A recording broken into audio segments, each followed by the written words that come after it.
All right, I call to order the meeting of the Manassas Park governing body for April 1st, 2025. First up is approval of the agenda. Do I have a motion to approve the agenda? So moved. Second. All in favor? Aye. Opposed? Abstained? Motion carries. Please join us for a moment of silence, and Councilmember Javed, will you lead us in the pledge?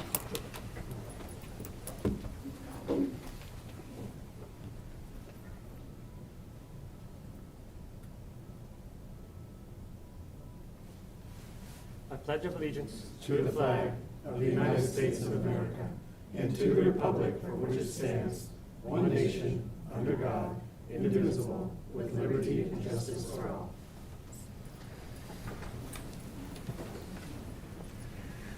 All right, for public comment, we have one person signed up, Mr. Mike Smith. If you'd please come to the microphone, state your name, address, and limit your comments to 3 minutes. Ms. Connor will keep the time. Here's the microphone here first, get up to my height. Kudos to the city's IT staff. As somebody who works in IT, I don't think most of you all here have any idea how stressful it can be under the gun like that and have to get those repairs in order for the meeting to occur on time. So great job back there, guys. So I wanted to bring up the topic that was discussed in the previous meeting on the driveway discussion again. I wasn't able to attend last week, but I just wanted to stop by tonight and add some comments for the record, since this is a topic we've been involved with basically since we moved here, and I've had a lot of time to think about it. But the benefit of our new city manager, this has been a complex issue which primarily affects residents on the west side. I know residents who spend thousands of dollars on driveways, and the city has spent much more time in terms of staff hours, lawyers, and all y'all's time. And it's frustrating as a resident, because it seems like the solution is really hard to find that will please everyone.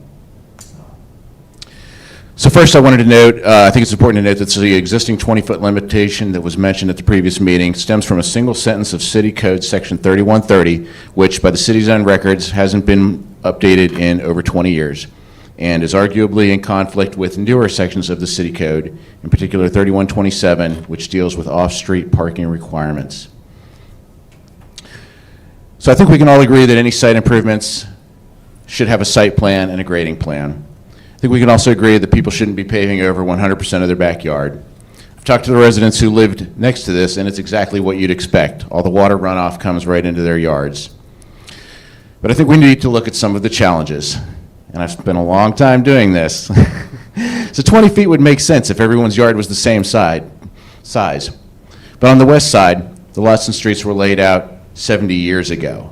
We've got lots that are 40 feet wide by 80 feet deep. We've got lots that are 80 feet wide by 40 feet deep. There's no uniformity like you'd see in more modern developments. Some of the lots have sidewalks or fire hydrants, or utility poles in their front yards because, we don't have, our utilities aren't underground, so there's poles everywhere. Many lots have steep hills or other obstacles that make it difficult to add off-street parking.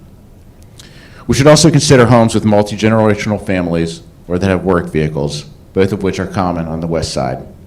I know some houses that have as many as 24 cars registered to them. 24 cars at one house. I don't know how they pay the property taxes on that, but and parking is one of those things that is unfortunately a zero-sum game. If a few people take up all of the parking, that leaves none for anyone else. Which I think that's the point. Shouldn't people be able to have sufficient off-street parking to meet the needs of their family? Shouldn't we be able to park our cars safely? I can't turn around and not trip over another hit and run or a car that's been sideswiped along Manassas Drive because our roads are too narrow and they were not designed for 14,000 cars a day to travel down them. So that's why I would propose that the city encourage residents. 2 minutes? 3 minutes. 3 minutes? Okay. I'll email the rest. Yeah, could you email your comments to us so we I will. can Thank you. put them in their entirety? Thank you, Mr. Smith. Well, Madam Mayor, if he's the only speaker, I'll let him finish, if he's the only speaker. Yeah, I would agree. Are we okay with that? Okay. I was getting to the good part. I know, he Yeah. was right at the part with his recommendation. I wasted the time talking about the IT stuff, but I should have just gone right to my message. Go ahead, finish, Mr. Booth. Go ahead, finish up. Okay. I propose that the city encourage residents to put in proper off-street parking. Rather than restrict it, encourage it. That doesn't mean dumping gravel everywhere, but do it right. Because off-street parking can increase the value of our homes, and shouldn't we all want to do that? I would propose the city pick a number, say 50% of the total lot size, and say that is the amount that you can have developed. The city already knows how many square feet every lot is. We're taxed on it every year. So we'd only need to ask one number on any new site plan or development. What is the amount of square footage for buildings and parking? From there, it's simple math. At 50%, a lot of 8,000 square feet could be 4,000 square feet, for example. Side benefit of this would be that it would stop the overdevelopment of lots. This is another issue we're seeing a lot on the west side, is that we've got people building 5,000 square foot homes on lots designed for a 1950s era single-family home. Our infrastructure wasn't designed to handle these massive buildings.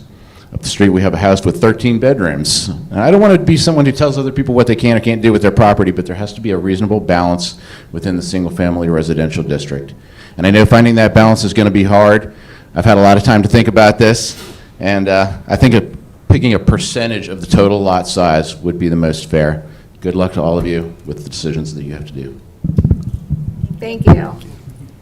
Thank you.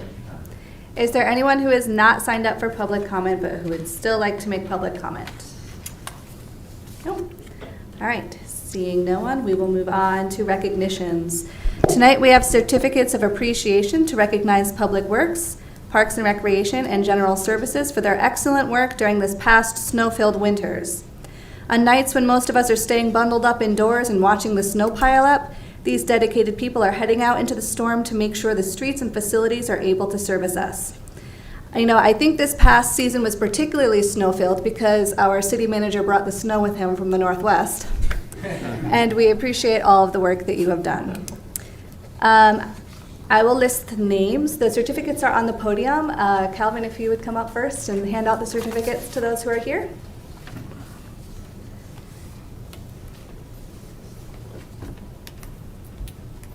Should be underneath. All right, if you hear your name, come on up. Kenny Woodson, Wayne Martin. They should be in order. So Wayne is your Public Works Superintendent, been with the city for 25 years. 25 years. Don't remind me.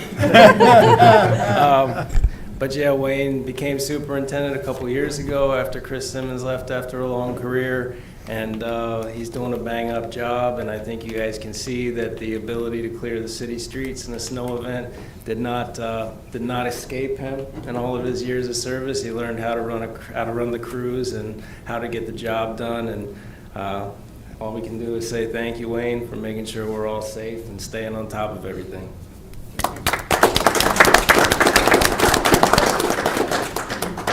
Donald Jenkins.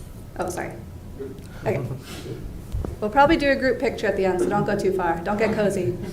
So, Donald Jenkins, we know him as Bud with 2 Ds. This is our site and storm supervisor. He leads the site and stormwater crew. Many years ago, when I first took over Public Works, I needed a site and stormwater division, and Wayne and Bud, to me, were the logical candidates, the guys that were ready to take on a new challenge. Wayne moved up to superintendent, and Bud is the supervisor, but when Wayne's not around, he's usually the default superintendent, and we're happy to have Bud and all his skill set with us. Thank you, sir.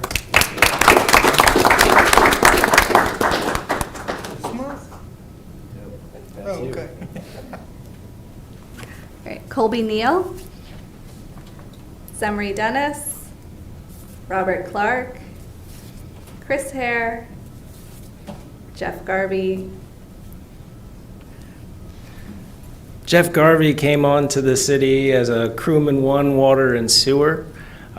His desire to work and his ability to figure things out have quickly advanced him till he is your leak detection specialist for the city.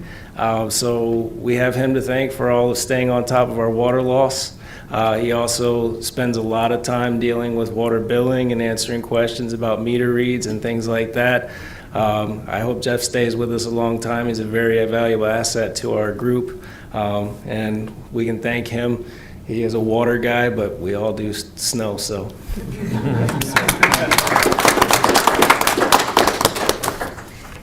David Clark, John Samuel, Jordan Cornwell, Zach Ryman, Gavin Kiefer, Mark Rowland, Jeff Wright, Bailey Barrett, Justin Powers, Jamie Urban.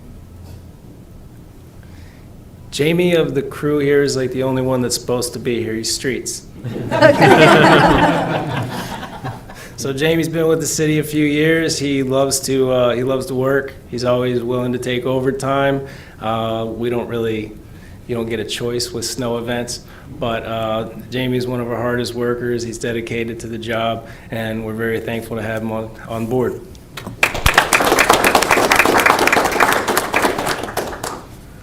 Thomas Young, So Tommy is your chief mechanic. He started with the city originally about the same time that I moved down to Public Works. Tommy runs the shop. He's responsible for all the inventory and all the work order system and everything. He is your head of your fleet division. But when we have snow events, people don't think of the mechanics in the shop as being important, but Tommy is pretty much here 24 hours a day until the snow is done, because when our equipment goes out of order, we have to get it quickly back on the streets, or we can't meet the expectations of the people. So whether it's a vehicle breaking down, or a spreader breaking down, or a plow needing work, Tommy's on top of it. He's just waiting in the shop for the guys to bring him broken stuff, and he gets it back on the road as quickly as possible, and we wouldn't know what to do without him.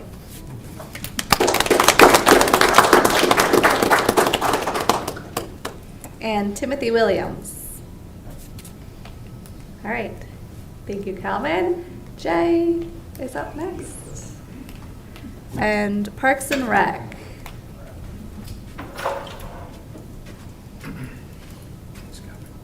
Thanks. We have AJ Tibbs. All right, so AJ has been with the city 21 years.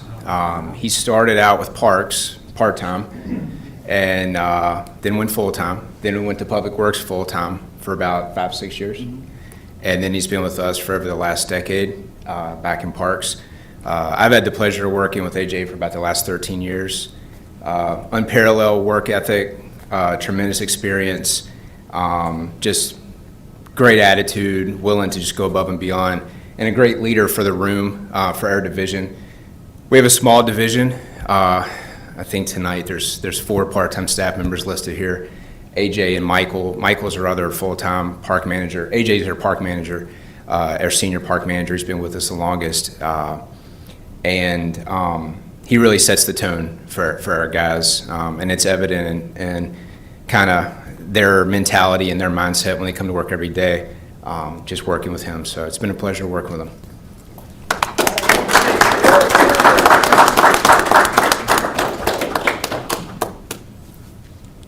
Michael Mullins. Carl Jenkins. All right, so Carl has been with us about 4 years now. He's a weekend park supervisor, part-time. He's our lead on the weekends. We lean on him heavy to make sure the plaza is taken care of with trash. All the parks, rentals are set up correctly. Any sports leagues, the fields are ready to roll. So he's dynamite, one of the most dependable, reliable individuals I've ever been around. And again, much like AJ, just incredible work ethic, great attitude. So pleasure working with Carl as well.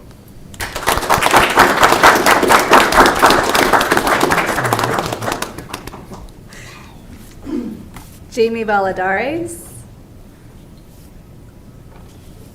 Sorry, my glasses are at home. Malachi Tibbs and Tony Trevino. All right, thank you. Does everyone want to come up for a picture? Calvin and Jay too, sorry. Do we want to stand up? Yes. Stand up.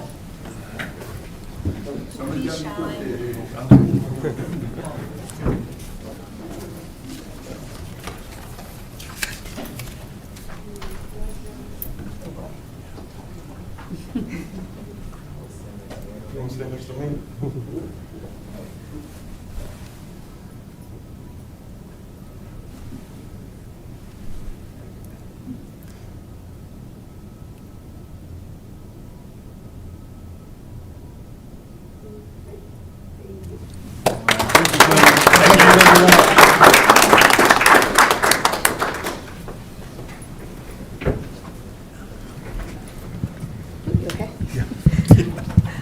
right.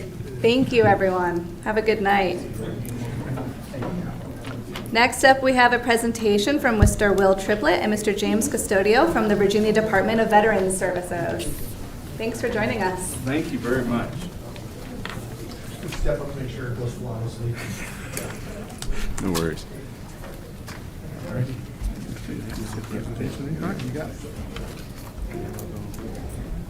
Okay.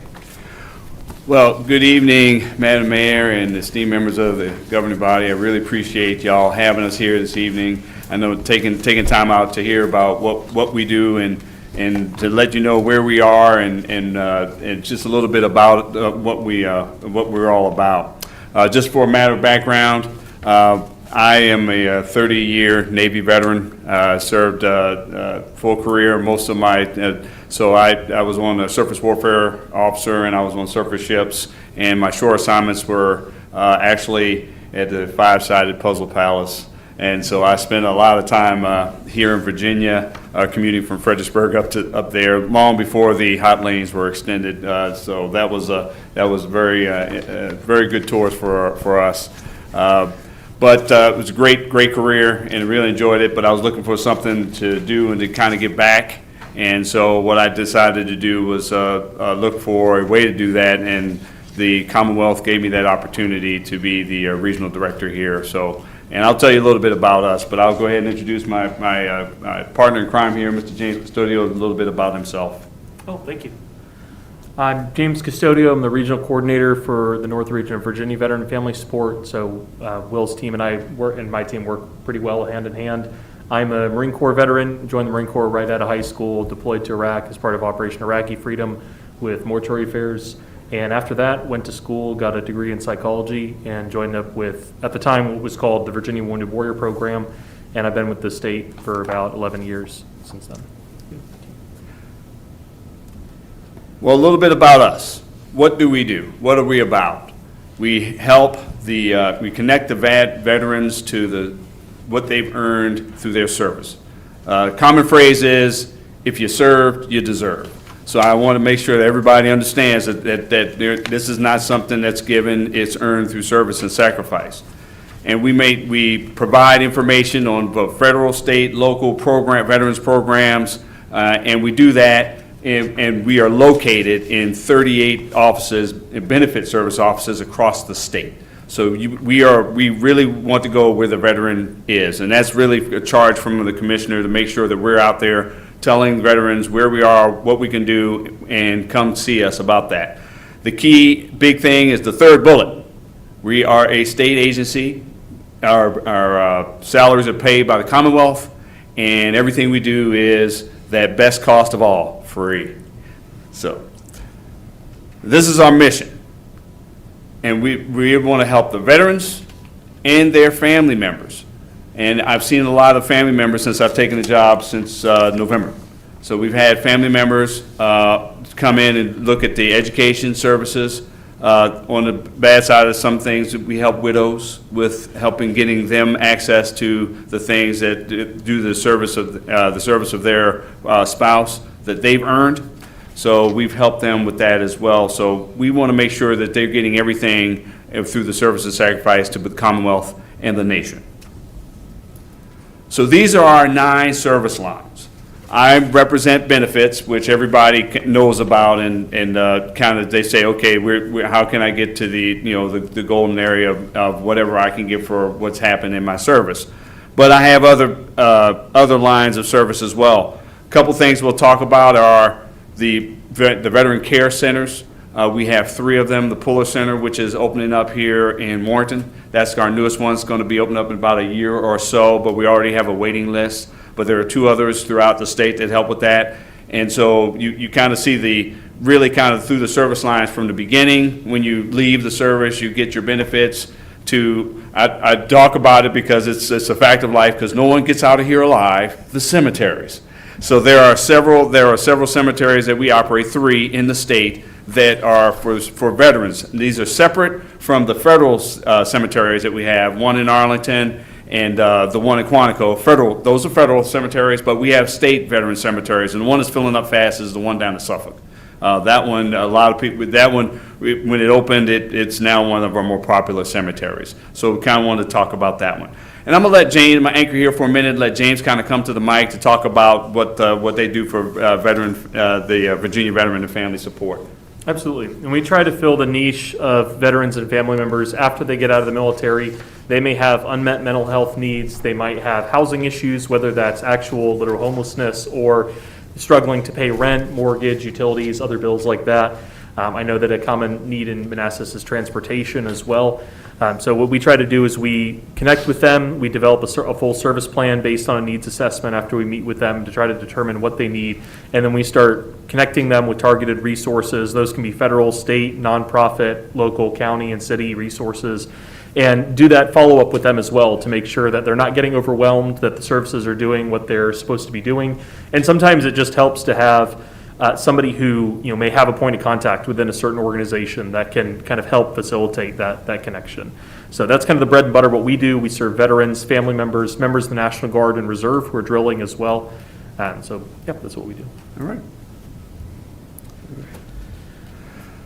So again, the benefits side of the house, we take care of the dependents and survivors, and we develop, file, and prosecute the claims for the benefits in accordance with how the VA sets their rules and regulations.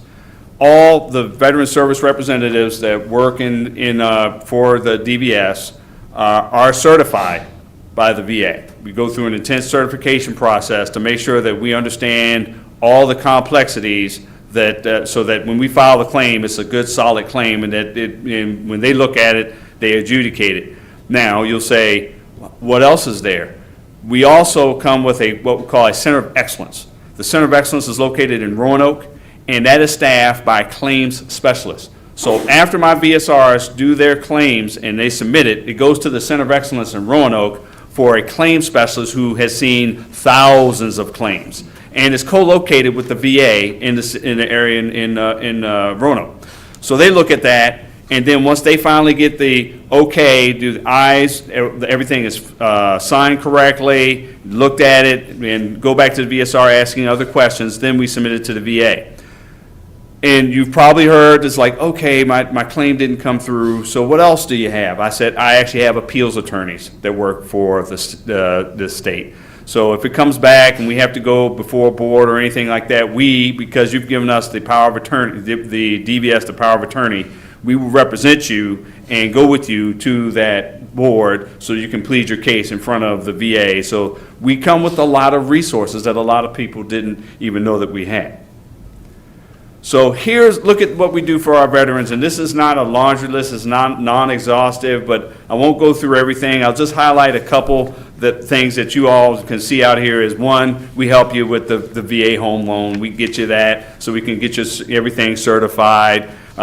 We go and get your request for your burial benefits, working with that one. And also the one that says the dependent indemnity compensation. What is that? Well, that's a very important thing. So if you have a veteran who passes due to a service-connected disability, the surviving spouse and/or children, depending on their age, can get a tax-free benefit monthly. That's huge. And we do have, and it depends. And obviously, we have to ask if spouses remarried or anything like that. But sometimes they come in there and just start asking questions about it, and we help a lot of the widows and former spouses with that assistance as well. And I know everybody is aware of the 90% and 100% permanent and permanent total disability, that if your children want to go to a state school, that is tuition free. And so we help with that as well. And again, this is part of what I'm doing, is outreach to the local communities, making sure that, and we also go to these different areas. I have VSRs that go to, like, say, Culpeper, Warrenton, just because we just can't put an office everywhere, but we go to them to make sure that we go to churches, we go to VFWs, and that's part of what we do here. And Part of the other thing that our team offers, in addition to the resource connection, we also work with special populations. So one of the members of our team is Spanish speaking, and so he can work with individuals who may not have English as their first language and would otherwise struggle to connect with services.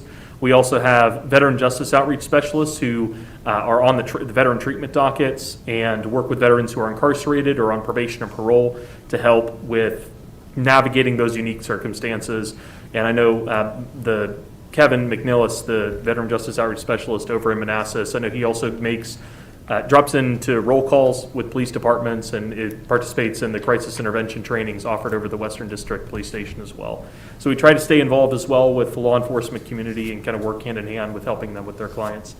And then we also have veteran peer specialists. So when a veteran is struggling with mental health needs or substance abuse, and sometimes even suicidal ideation, and sometimes there's not even really a hope that they'll be able to, in connecting with services at all. There's a lot of isolation. And so what we try to do is to have veterans who have worked through some of their own issues, try to connect with them on that veteran to veteran level and just try to draw them out of their shell to get them into a point where maybe they're willing to seek services, whether that be counseling, treatment, or general support for their families, things like that. So that's one of the reasons that our two service lines are really co-located, because we will see the veteran for benefits because that's what everybody knows. But what we're also doing is doing a suicide risk assessment.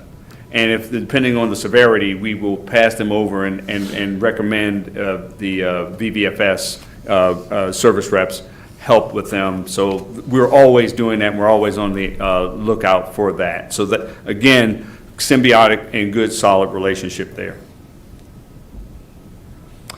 So with the compensation, it's really designed to compensate the veteran for their service and the things that they incurred in service to the nation.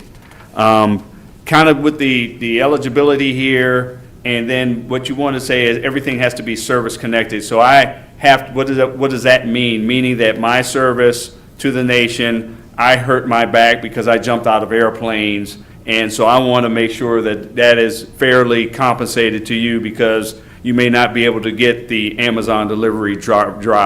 You can probably do a more sedentary job, but you did that in the service to the nation, so you kind of do that one. But it has to be service connected. And what does that mean? So some of the things are presumptives, and what I mean by a presumptive is, I think everybody's familiar with the PACT Act. So when over the burn pits in Iraq, so some things are you're going to get the nod for that. So you come out with, say, prostate cancer, as a male, and that you were in Iraq or serving in that just general area, we're going to say, yes, that came from your service over there, or even in the general body of water. So that is a big deal. So we're going to give that to you. But other things you have to prove. Do you have like but my favorite one is, you went in, you had an arch in your foot. After 30 years, you now do the water test, and you are flat as a pancake. So you lost your arch, and you ain't getting it back. So that's service connected. So you were wearing boots and shoes and things like that. So that's all connected to what you did. No time limit, although the longer you wait after you get out of the service, then it becomes a little bit, you have to have more documentation to be able to do that. But once you leave the service, and that's the one thing I want to encourage, you have service members coming home and they was like, well, I'm 25, I'm fine, I don't need anything. Well, let me tell you, at 55, you're probably going to be thinking something a little different, because the body is a little different there, and those aches and pains is, where did that come from? And I can help you with that. So again, just to kind of reiterate, so you take your in-service event, and then the middle treatment, the current diagnosed disability from the military and or out in civilian, but it can connect it to your service. Then we go 1 and 2, and then the VA says, okay, that's what you have. That's where we can do that. But that's also opening up things like the VA Health. And so you can go to the VA hospital, and you can or be referred out in town for some of the ailments that you have. So again, access to another form of health care. So with that, I will conclude our brief. Just kind of give you a brief overview. But I was everybody's always surprised to know that we are physically have our office in Manassas, right across from the Social Security Administration in the building. So we're right there, so we're very, very close to everyone. And you're probably not the only ones that didn't know where we were. I would say your counterparts over in the Manassas side didn't know that we were in that office and had been there for several years. And so they now know where we're located. But that's part of the offensive, is to let you know we're here. If you've got any questions, if you have veterans, you want us to look at something, or you want to send them our way, that's what we're there for. And what we're trying to do is just let you know we are a resource. State-funded and resourced resource. Please use us. That's all I have. Any questions? Thank you so much for coming out. Thank you. We'll start with questions down here. No question. Thank you for presentation. Oh, thank you. Yeah, no questions. Thank you for your work. Thanks. Mr. Triplett, I have a question, but first of all, I want to thank you for your service. Yes, sir. Thank you. Greatly appreciate that. What impacts have the cuts by the Department of Veterans Affairs at the federal level had on service delivery for the Virginia Department of Veterans Services? I'm hearing they're talking about cutting 50,000 members from the Department of Veterans Services.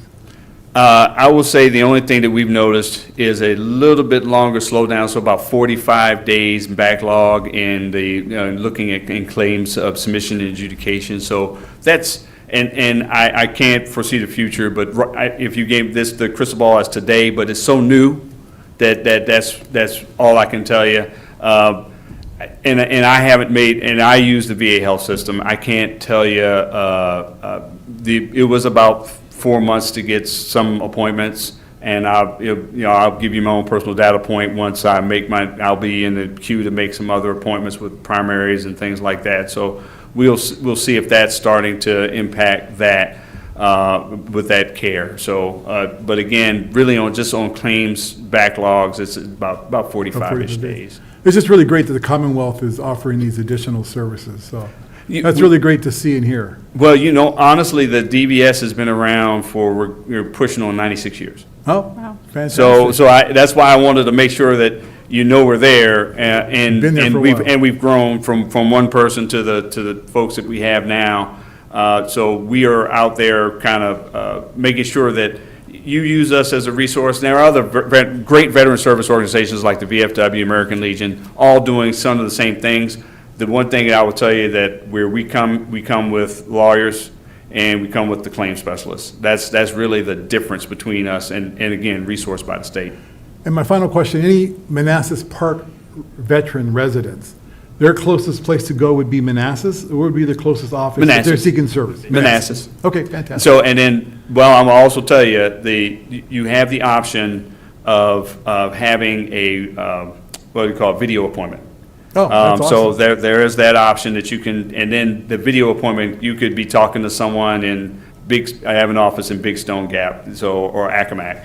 You could be talking to a VSR there, but you have that option. You don't have to wait to get to appointments, because as we are becoming more known and popular, that's one of the things that I'm trying to make sure that the time between you wanting an appointment and the time you getting an appointment isn't so excessive. Right. Because now that becomes the next challenge that we have. And then, are we located in the right spot because right now I have an office in Fairfax, I have an office in Springfield. Interestingly enough, though, the only public office that I have from Springfield to where my region ends at the beginning of the Rappahannock and Southern Stafford County is Springfield. The rest of them are all on military bases, so Fort Belvoir, Quantico, and we're working to see what we can do about that in the future, because that's one of the things. Not everybody has base access, but it doesn't mean that you can't have the video appointment with the VSR. So that's one of the challenges that we have, and also where we can best utilize all of our resources, maybe more than there's having 2 service lines in an office is good. Having 3 is better. So we're looking at the justice side of the house that can kind of be with us there, and as long as we're appropriately located and good for the community, and you can come find us. So in Prince William County, I think that where we are, where we are in Prince William County is probably the best. But we do claims, at our itinerant sites. I kind of mentioned that in Warrenton and Culpeper, and some of the churches and some of the outreaches that we do. So we just did a outreach this past weekend with the Vietnam Veterans 5K out in Warrenton. So we took information down and everything there, so we could at least start the process, so you know who we are and where you can go. Fantastic. Thank you very much again Yes, sir. for your service. Appreciate it. Do you assist homeless veterans as well? Yes. So we assist with a lot of different parts of that because the VA has their own homeless caseworkers, and then, of course, the county with the housing vouchers. So we help them navigate that whole process. We also have access to the Veteran Services Foundation, which is it's somewhat referred to as the 8th branch of Department of Veteran Services, but basically it's a nonprofit where we're able to use their funding. So we've been able to do things like, if there's a family, veterans and young children, and it's really cold out and the shelters are all full, then we can utilize those funds to, say, put them up in a hotel so that gives them time to connect with some of those housing services. So there's many things that we can do, including some direct access to funds that we have. That's great to know. Thank you. Yes, ma'am. I have a question. Thank you for your service for both of you, and 35 years or 30 years is a lot of time. The question I have is, I was only 10 when I joined. oh, you do again. So the question I have is about the Polar Center in Benton Hill, and I Yes. know why has that taken so long to open up? Because it's been abandoned for a period of time. And I met with the chair of the Fauquier Board of Supervisors a few years ago, Chairman Trumbo, who's not the chair now, and he didn't even know why it was stalled and coming online. Yeah, well, the director's kind of been doing a roadshow, and we actually have a waiting list for that one, so it's moving in the right direction. So I can't tell you why it was stalled in the past, but I can tell you it's Because it's moving. been completed almost like a couple of years Yeah. now. and it's Yes, just- yep, and they have their first tranche of residents with the waiting list, so you're right, it's soon, and then for support and things like that, we were probably the closest office for them to support, so they did come and talk to us about that one, so very excited about it, but I can't speak to what was in the past. I can just tell you it's moving in the right direction. Will you be relocating there? No, Is there- no, they'll keep no, it- no. We will separate. That'll be for the Veteran Cares. Our office will remain in for the foreseeable because we signed the lease. And that's what we do with these leasing agreements throughout the area and our specific offices. With the exception if we get it for free, like on the military bases. So the Pentagon and Belvoir and Quantico, obviously the price is right there. But if you move out in town into a building, or then you have to pay. Then we negotiate that lease, and we have several lease spaces, and Manassas being one of them. Now, Fredericksburg is interesting because the health clinic. Yeah, I have to be careful not to call it a hospital. I've made that mistake a couple of times, but it's a health clinic is opened up, and we have VSRs in that health clinic. So that's an example of the relationship between another organization, the VA, and us here in Virginia, that we get some space in there to also to help with claims and everything. Thank you. Yes, sir. Just want to say thank you for all the work you do and making these benefits accessible and presenting tonight so that we know what's available. Thank you. You're very welcome. Yeah, thank you so much for coming out and making your presentation, and thank you both for your service. No, thank you so much. Appreciate it. Thank you.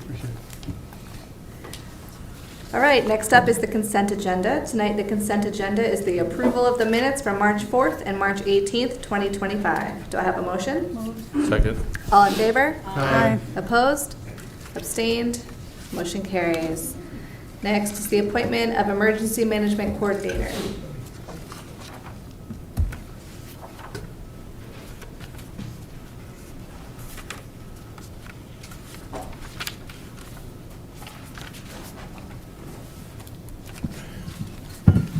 Thank you, Mayor. I did not do a presentation for this. It's pretty routine. I think I explained it pretty well in the memo and the agenda packet. The state statute establishes the city manager, me as the emergency manager, or as the emergency operations director, and then I need to designate somebody as the coordinator.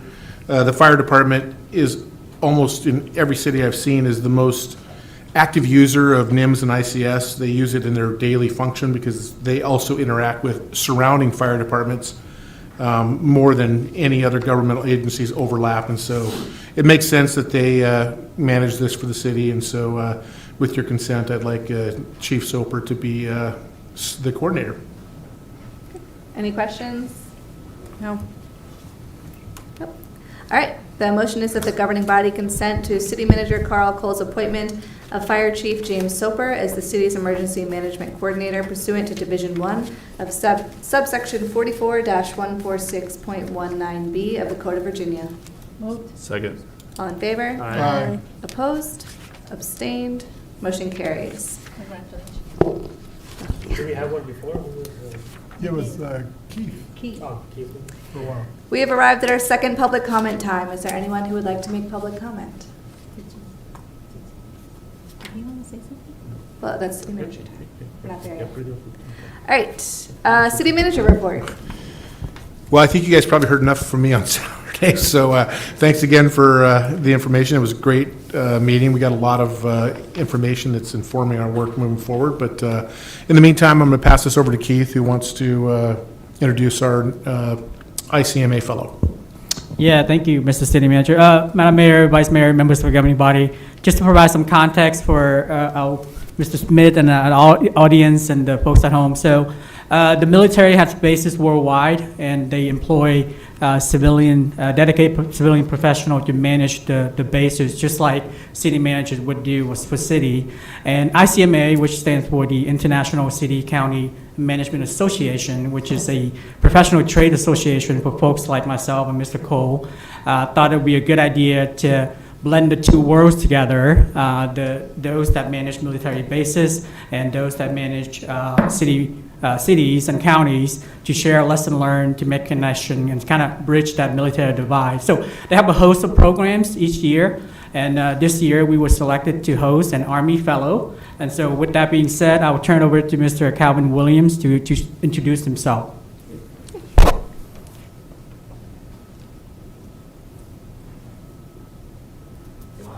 So I guess I'm the, can you guys hear me? I don't think it's on. I guess I'm the main. It's still I can speak louder. for TV. We need Yeah, we need it for the You recording. want to try the podium? Yeah, if you want to go to the podium, that for sure will work for you.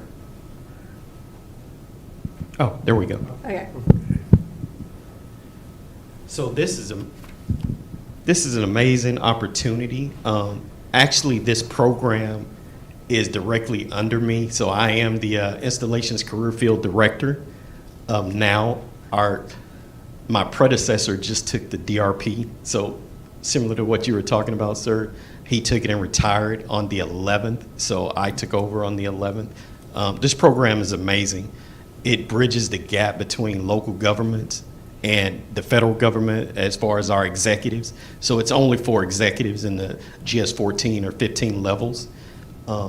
It gets a lot of oversight from the SESs. There's a lot of synergy with them for us to go through this program. This was day one for me, and I've learned a lot.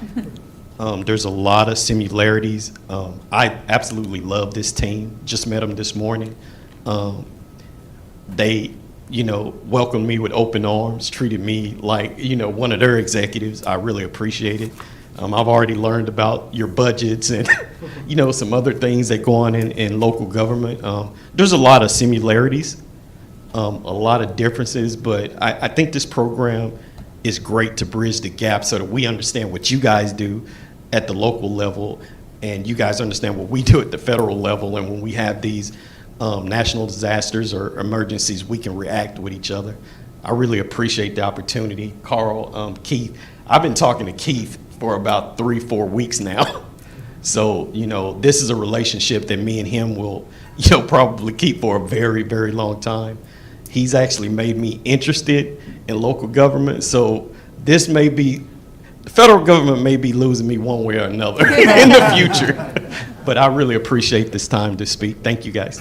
Thank you so much. You're welcome. We hope you enjoy the rest of your time here. All right, is there anything else? All right. Motion to adjourn? So moved. Second. All in favor? Aye. Opposed? Abstained? Motion carries. Have a good night. Good night. Good night. See you tomorrow morning. All right. Sir.